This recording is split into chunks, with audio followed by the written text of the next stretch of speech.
Réseaux sociaux buzz. Bakpato, Songi Songi, Kongosa, Koromoto, Legede. Venez.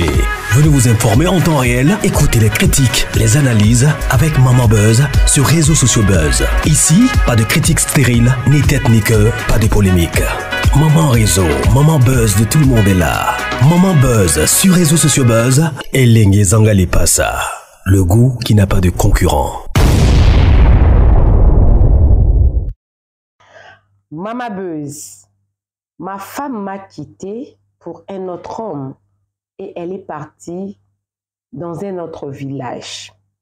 Derrière elle, notre cadet est décédé. Dois-je dire à ma femme ou non? C'est la question qu'un papa Buzz m'a demandé de vous poser. Mais quand il m'a raconté l'histoire, moi, je n'ai pas conseillé. Je me suis posé la question moi-même. Est-ce un karma aussi que ce monsieur-là subit? Parce qu'il a aussi une part de responsabilité. Et l'enfant est peut-être un dommage collatéral. Mais la question est posée. Est-ce que il doit dire à sa femme qu'il a quitté de manière un peu brutale, que leur fils cadet est décédé? Appelez-moi Maman Réseau, appelez-moi Maman Buzz. Alors, si tu veux m'envoyer ton histoire, sens-toi très à l'aise de m'écrire avec ces numéros ici. Prends le temps de me faire un message vocal avec 5 minutes de voice. Et moi, je vais lire, je viendrai raconter ton histoire ici. Vous m'avez beaucoup manqué, en tout cas, les papas et les mamans Buzz, vous m'avez beaucoup manqué. Merci beaucoup pour votre soutien parce que ça fait des jours que je ne poste pas et j'ai senti cette chaleur-là. Les gens m'appelaient de partout, Maman Buzz. Qu'est-ce qui se passe? Tu n'as plus d'histoire ou quoi? Tu veux qu'on t'envoie des histoires? Non. Je suis maman des enfants, je suis la femme de quelqu'un et je travaille en dehors de YouTube et tout. Et il se fait que de temps en temps, quand j'ai beaucoup de choses à faire, il n'y a pas de temps en tout cas de faire des vidéos. Là même, je suis en train de voir qu'il fait déjà très noir. Vous avez vu? Très noir. Mais je suis en train de faire une vidéo parce que j'ai reçu tellement des appels que je suis obligée de faire cette vidéo. Et merci beaucoup pour cet amour. Et si tu veux te joindre à la grande famille des réseaux sociaux Buzz, sens-toi très à l'aise. En tout cas, il y a de la place pour tout le monde ici. Prends ta chaise, ton tabouret, ta nappe, assieds-toi et ici, on raconte tout. Et surtout dans le but, en tout cas, de sensibiliser le jeune, le maman, les papas, tout le monde, toute catégorie de personnes, en tout cas ici, ils se retrouvent. Même les enfants de 10 ans se retrouvent dans des histoires ici. Alors, je disais que il y a un monsieur qui m'a posé la question parce qu'il venait d'enterrer son fils cadet la semaine passée, précisément le vendredi. Il m'a raconté l'histoire. Aujourd'hui, nous sommes le mercredi. Ça fait 5 jours. Ça fait mal. Mais je suis obligée de commencer dès le début de l'histoire, sinon vous n'allez pas comprendre. Sinon, vous n'allez pas bien faire votre jugement pour lui conseiller dans les commentaires. Alors, le monsieur me dit, Maman Buzz, ma femme a passé une enfance très difficile parce que sa mère ne l'aimait pas. Sa mère l'a traitée comme si elle était l'enfant de sa rivale. Pourtant, elle était son enfant qu'elle-même elle a porté dans son ventre. Elle a donné naissance. Mais elle l'a négligé. Pourtant, sa maman avait 4 frères en Europe. Des fois, ses frères l'envoyaient de l'argent. Sa mère n'était pas pauvre. Pourtant, sa fille souffrait. À un moment donné de la vie, à un jeune âge, elle était partie à Brazzaville. Elle s'est rencontrée avec un homme. Sous le coup de l'amour, elle est tombée enceinte. Et elle a donné naissance. Ensuite, avec le monsieur, ça n'a pas marché. Ils se sont séparés. Là, c'est le mari qui me raconte l'histoire de sa femme. il était vraiment sincère envers moi. Parce qu'il voulait vraiment que le papa et les mamans Beuse puissent l'aider à résoudre ses problèmes. Et quand ils se sont séparés avec le monsieur, la dame est restée, elle est revenue dans notre Congo parce qu'elle a donné naissance à l'enfant à Brazzaville. Après, elle est rentrée au Congo-Kinshasa. Elle ne pouvait pas rester comme ça, non? Elle s'est engagée avec un autre homme. Cet homme, c'était un capitaine des bateaux. Vous savez toujours qu'au Congo, pour relier certaines provinces de Kinshasa, tellement que l'avion coûte cher, des gens jusqu'aujourd'hui utilisent des bateaux. Alors, ce monsieur-là était capitaine des bateaux et il voyageait de temps à autre.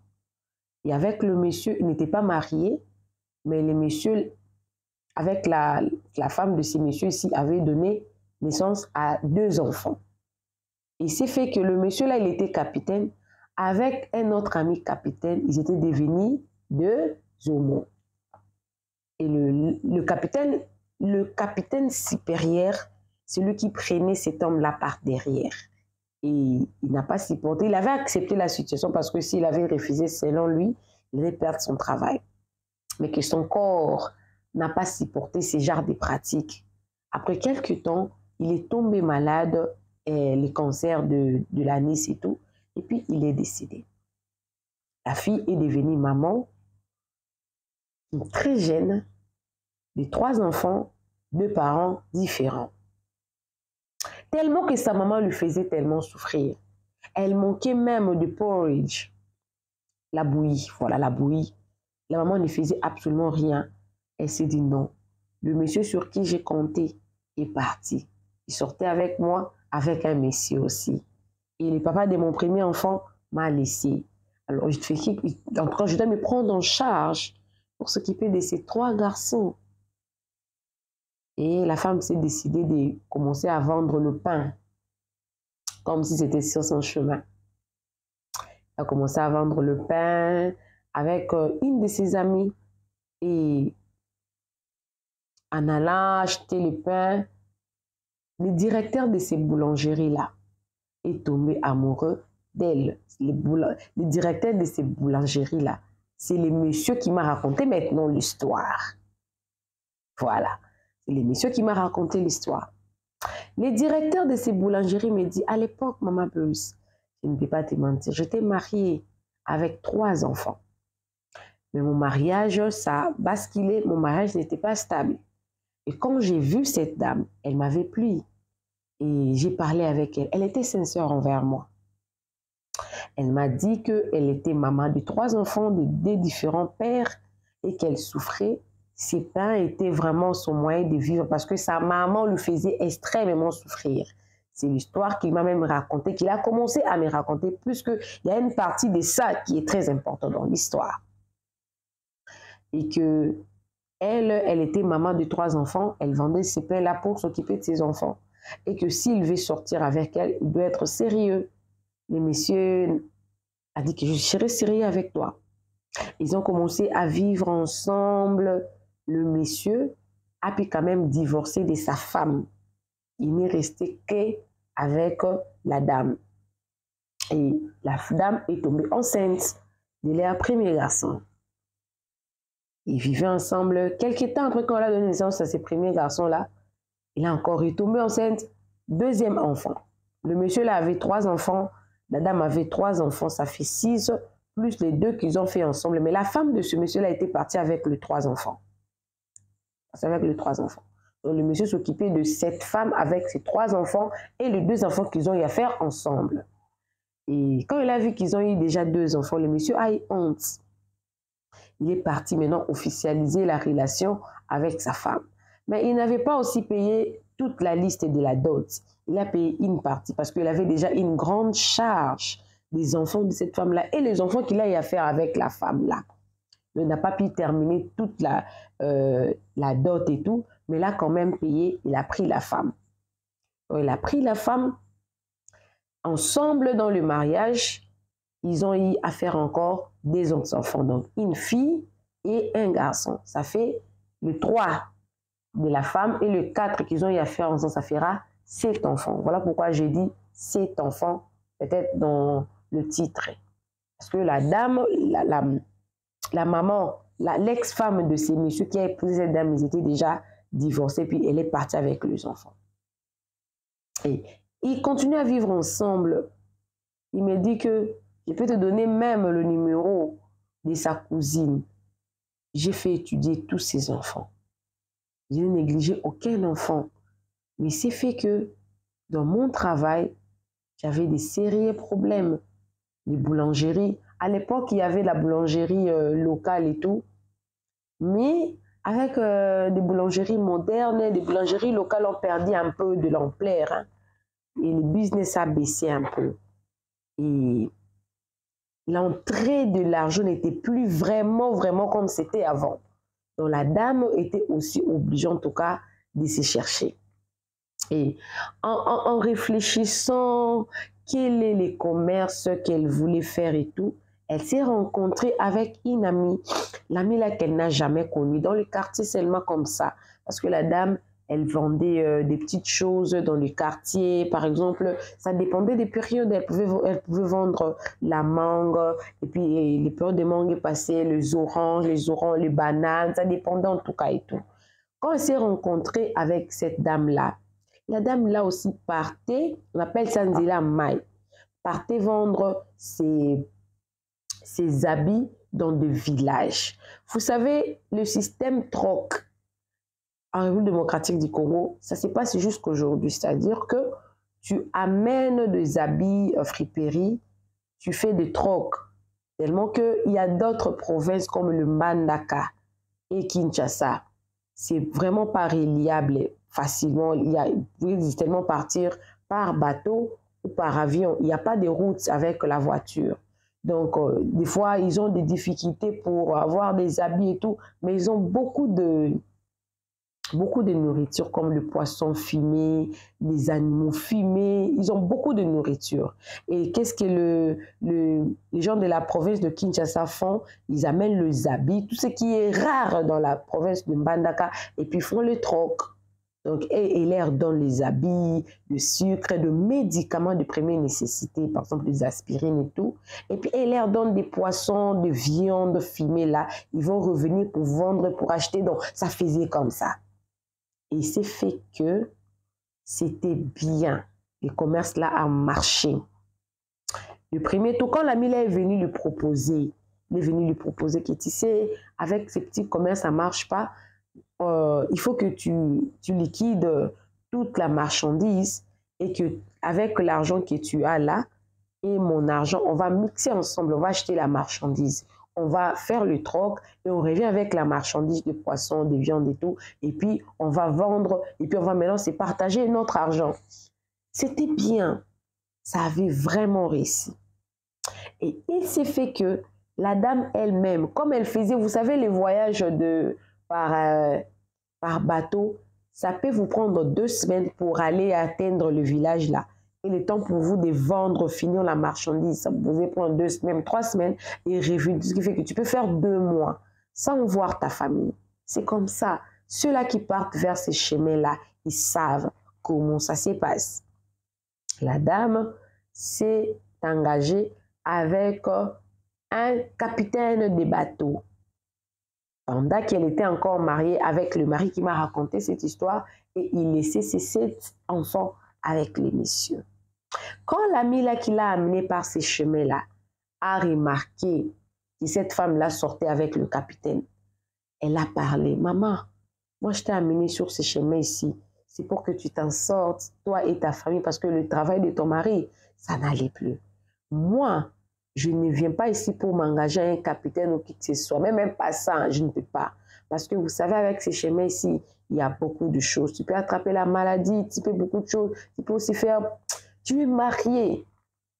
Et la dame là était en colère. Toi, tu contrôles ma vie. Tu ne peux pas contrôler ma vie. Fais ta vie, moi je fais la mienne. Je dois me décider de la vie que je fais. Et l'ami là n'a pas supporté vraiment ça parce que l'ami là avait rassuré son mari que ça allait être vraiment un bon chemin. Et voir sa femme partir avec un capitaine de bateau, ça ne l'avait pas engagé, en tout cas, ça c'était pas bien pour elle, elle sentait qu'en tout cas, ça n'allait pas. Et puis, ça avait vraiment détruit la relation entre elles. Et du coup, elle a changé de village. Elle ne partait plus à Mbandaka. Elle a changé. Moi, j'ai commencé à partir à Kisangani. Mais c'était toujours Ndela Mai. Toujours par bateau. Mais ils ont changé, se sont séparés. Et la dame là est restée avec son capitaine. Elle partait. Et un jour, le monsieur s'est rencontré avec la dame pendant que sa femme était là-bas pour vendre. Elle s'est rencontrée avec son ami là. Ah, comment toi tu es ici? Ma femme est partie vendre. Normalement, elle était censée être avec toi. Et puis la dame dit à son mari, elle dit que les commerces qu'on faisait, là où moi je pars, c'est un peu beaucoup plus différent que de l'autre côté. Bon, je lui avais dit d'échanger, mais elle m'a dit que comme toi, tu connais déjà qu'elle part dans cette direction, elle n'a pas voulu changer. Elle dit que peut-être quand elle va rentrer, elle va vous parler de ça. Et puis le monsieur avait compris. Et quand sa femme est revenue maintenant, le monsieur a posé la question à sa femme. Sa femme lui répondra, elle dira que avec elle, ça n'a pas marché parce qu'elle a vu que moi, mon commerce avançait tellement bien. Elle m'a jalousée et on s'est chamaillé. Voilà pourquoi elle a quitté, elle m'est jalouse. Et son mari aussi a pris la part de sa femme alors qu'elle, elle sortait avec le capitaine. Et il s'est fait que la maman de cette dame-là, tellement que j'avais dit au début qu'elle avait 4 frères qui habitaient en Europe. Pendant ces temps-là, quand elle partait, elle était mariée et tout, les frères de la femme l'avaient rappelé là-bas en Europe. Elle vivait en Europe. Il s'est fait que sa maman est décédée là-bas et qu'elle est l'aînée. Elle devrait normalement être là pour faire le deuil, même si les corps n'allaient pas venir à Kinshasa, mais quand même organiser le deuil parce que c'était sa maman. Et parmi les personnes qui partaient dans les villages là, son mari écoutait des soupçons, mais il n'était vraiment pas... Il avait confiance à sa femme. Maintenant, quand la maman de sa femme est décédée, la famille n'attendait qu'elle. Parce qu'avant de faire quoi que ce soit, elle était l'aînée de sa maman. Et il n'arrivait pas à le joindre au téléphone parce que c'est un village. C'est un village. Et les messieurs, comme il connaissait déjà l'endroit où sa femme partait, il a dit, ok, vaut mieux, moi je veux suivre ma femme, je veux la suivre là-bas, je vais l'annoncer que sa maman est décédée, comme ça on pourra revenir ensemble avec elle, faire le deuil et puis enterrer sa mère et vont enterrer là-bas en Europe. Le monsieur la rejoint là-bas. Et le monsieur a suivi seulement les itinéraires donnés par sa femme parce que le monsieur devrait, en tout cas le monsieur était au courant de tout ce qui s'est passé avec sa femme. Arrivé au village, il a posé la question, je cherche telle dame. Au village, ça ne se cache pas. Telle dame, oh, les gens qui étaient là disent, oh, la femme du capitaine. Et puis le monsieur a fait semblant. Et puis il a dit, oui, je suis son frère. Ok, on va vous montrer sa maison. Son mari me dira que ma femme, c'était une femme de prière. Quand elle était de ses côtés ici avec moi, elle ne mettait pas de perruques, elle n'était pas maquillée, elle ne portait pas des histoires courtes. Quand je l'ai vue, j'ai vu 2 personnes. Ma femme avait une culotte. Ma femme était maquillée. Ma femme était tellement... Elle avait porté le mèche, des très longs mèches. Je ne l'avais pas reconnue. Quand ma femme m'a vue, elle a commencé à crier sur moi. Qu'est-ce que tu es venu faire ici? Je ne te connais pas. Et le monsieur capitaine était là. C'est lui d'ailleurs, donc, chef, quoi. Mais c'est fait que le capitaine de bateau, là, il avait déjà 3 femmes, en dehors de sa femme. Les 2 femmes au village et une femme à Kinshasa. Plus elle, ça fera 4. Mais comme en ce moment-là, il était d'abord avec elle, c'est là où s'est reposé son amour. Tellement que la femme avait renié son mari. Son mari a dit, ok, il n'y a pas de problème. Ce n'est pas pour ça que j'étais venu te chercher. J'étais venu seulement t'annoncer que ta mère est décédée. Et la dame répondit, ah, elle peut mourir. Elle m'a fait tellement souffrir, même quand elle est partie en Europe, qu'est-ce qu'elle a fait pour moi? Elle peut mourir, ça ne me regarde pas. Et puis le monsieur était revenu, jusqu'à ce qu'on avait enterré sa mère. Sa femme n'était pas rentrée. On a enterré comme ça.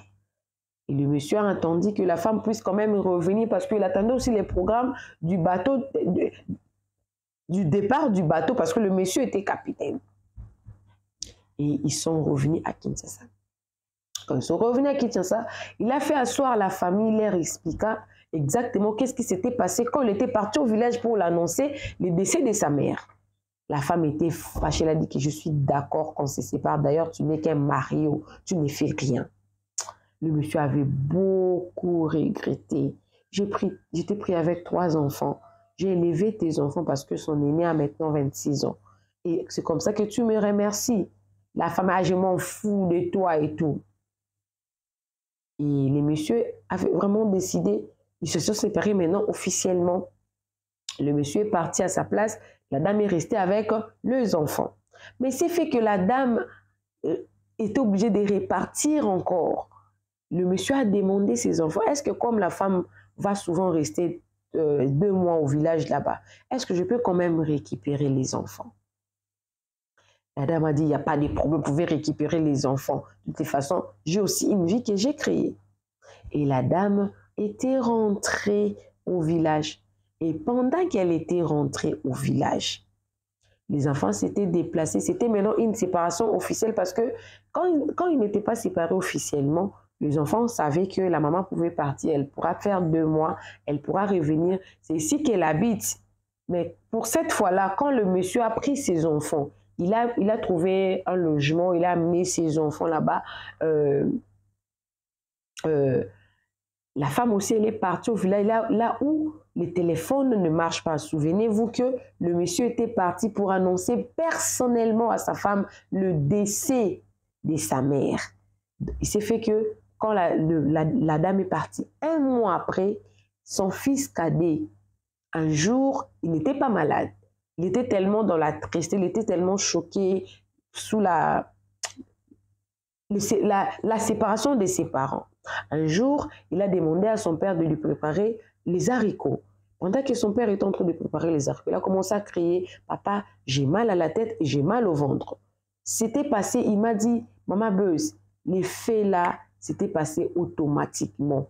En un clin d'œil, mon fils m'a demandé les haricots. Je suis parti au marché, j'ai acheté les haricots, j'ai mis au feu avec le système des brasero ici, avec le courant de Kinshasa et tout. Pendant que je suis en train de préparer cet haricot-là, mon fils a dit, oh non, j'ai mal à la tête, du coup j'ai mal au ventre. Il est tombé, il a perdu connaissance, il a pissé et il a chié sur place. Le temps pour que son père l'amène à l'hôpital, l'hôpital dira que tu nous as amené un cadavre. Une mort très mystérieuse. Les messieurs cherchaient à joindre cette femme avec son téléphone parce que des fois, le numéro passait avec les batteries des cabines et tout. Son numéro n'a jamais passé. Jusqu'à ce qu'on a enterré. Quand on a enterré, l'avant cadet, sa fille, elle aussi, elle est tombée malade. Elle est même entrée en coma. Mais par la grâce de Dieu, sa fille n'était pas décédée. Et c'est quand même en sortie.